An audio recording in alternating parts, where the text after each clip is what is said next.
Speaking of a better world being possible, Schadenfreude incoming. Tim Pool's show may be collapsing.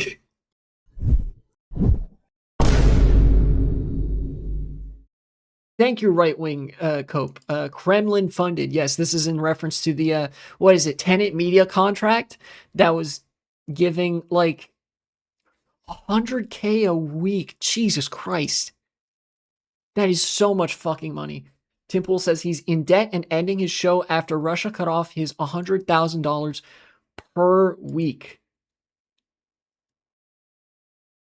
People obviously asking, how the fuck are you in debt?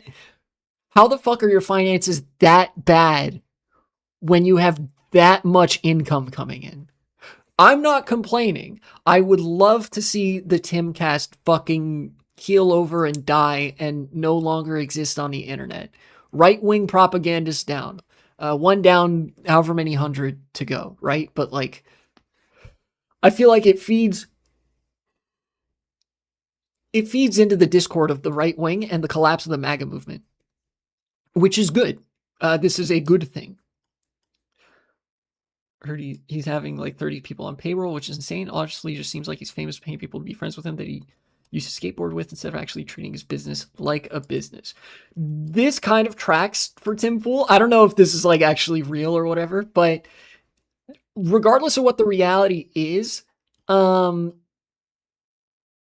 both makes sense and is super funny that Tim Pool is so bad with money that his show would be defunct after Russia stopped sponsoring him. And it's also critical to note that every right-wing show has a lever like this attached to them. My stream is not like that. You think I get any fucking money for this? I only wish, dude. No, I do this shit for free. This is in my own apartment. I said, like, I put that fucking foam insulation up by myself with shit that I bought with my own money. Like, and how many subscriptions do I even have? One. Great. Awesome. Right? There's no, and for a lot of left-wing streamers, they also don't have these big business connections because businesses aren't very amenable to left-wing interests. That's kind of what makes them left-wing interests.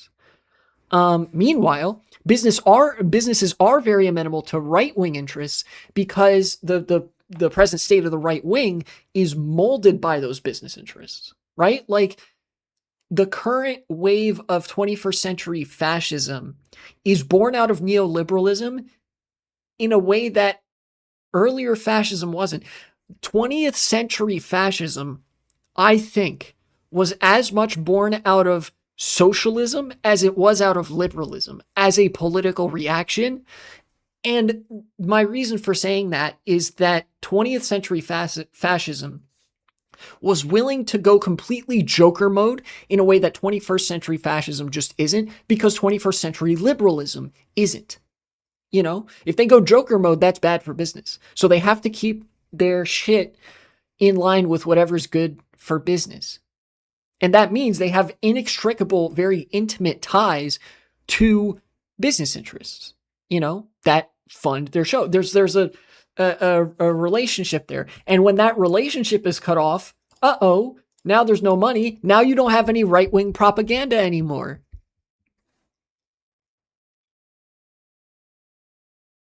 How much you want to bet he uses DoorDash too much? I'd put money on that. Sure. Not actually. I don't gamble. Don't fucking gamble. But yes, I would hazard a guess that Tim Pool does use a lot of do a lot of door dashing. His ass is not cooking for himself. But yeah, good. Circling back, every right wing show is like this. It could be Tim Pool, it could be Benny Johnson, it could be Matt Walsh, it could be Michael Knowles. All of them are propped up by very long-standing business connections, like insider connections, in a way that no left-wing media is. That's why, and it's also the same reason why news outlets are so dickless, because this same relationship exists with them, albeit through more bureaucratic channels.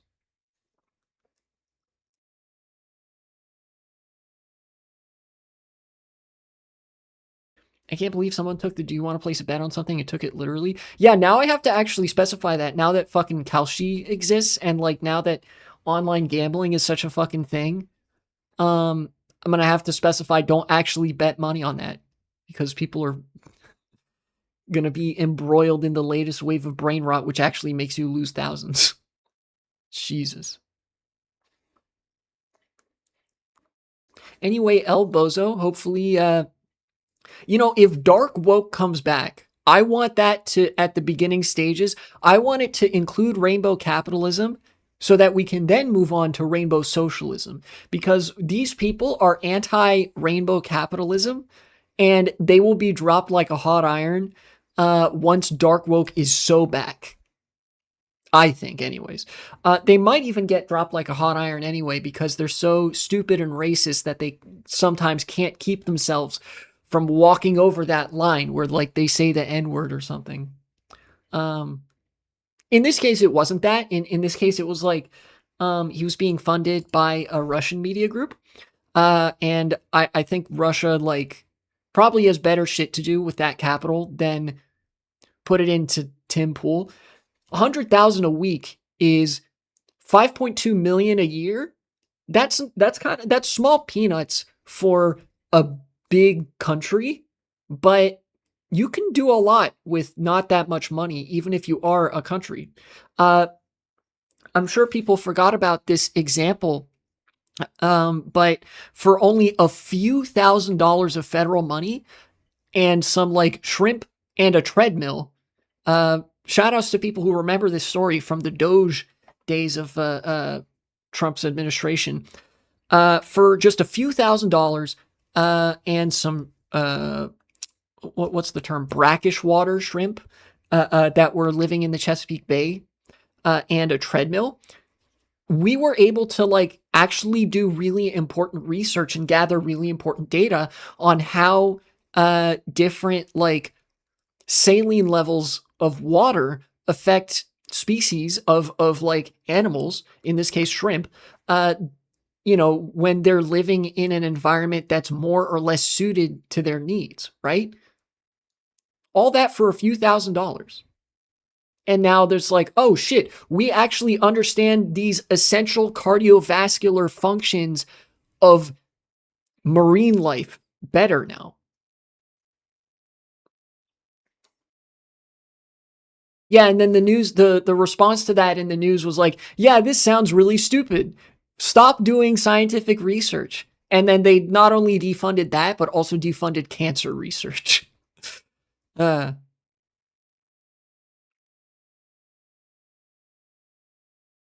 that's the kind of shit that you can do with not that much money. So it's possible that like Russia wanted this for some different shit. Maybe they're doing research on shrimp in the Chesapeake Bay. Probably not. They would have to come to America to do that. But just keep this in mind. I know that the main takeaway is pure Schadenfreude. Tim Pool and his ilk are taking a fat L. They got to hold that, and we get to laugh at them for it. But the more intellectual takeaway, if I want to feel smarter than my interlocutors, is that every right-wing show like this, all the right-wing podcasts, Joe Rogan being a big one too, are astroturfed and propped up by business interests and connections in the business community. And by which I mean the owning class. One man's business community is another man's owning class, right? And if those connections, for whatever reason, become jeopardized, then say bye-bye to those right-wing podcasts and like propaganda outlets and shit. Like I said, Joe Rogan, Benny Johnson, Matt Walsh, Michael Knowles, I think Theo Vaughn and Tim Dillon as well. Andrew Schultz, like all the podcast bros.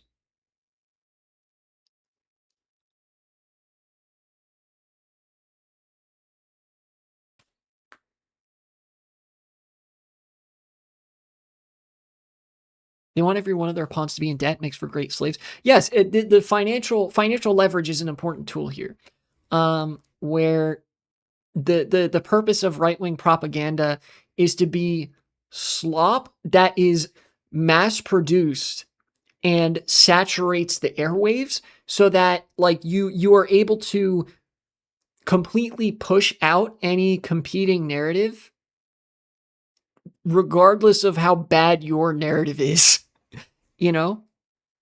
And in order to do that, they use they use capital to do that. They develop these connections so that these creators are reliant on the capital that is given to them by businesses.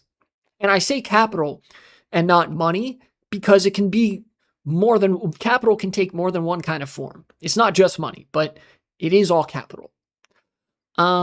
Notably, another good example of this is Chorus Media, which was the Democratic Party's attempt to do the same thing, where Chorus would provide pretty paltry by comparison paychecks to certain content creators, such as David Pakman, Brian Tyler Cohen. It was a huge thing. It was a huge drama a while ago that notably David Pakman and Brian Tyler Cohen lied about and did not refute.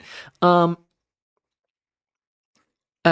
real meat of the matter was there are a number of smaller creators for whom even a few $100 a month, or like $1,000, $2,000 a month, was made a massive difference, enabled them to keep producing content, and that worked. But the Democrats, through Chorus, tried to keep a leash on them.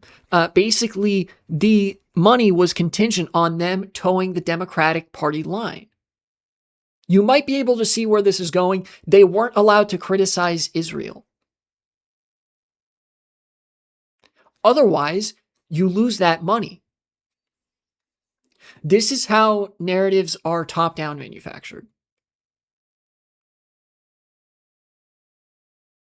Yeah, corporate overlords are real.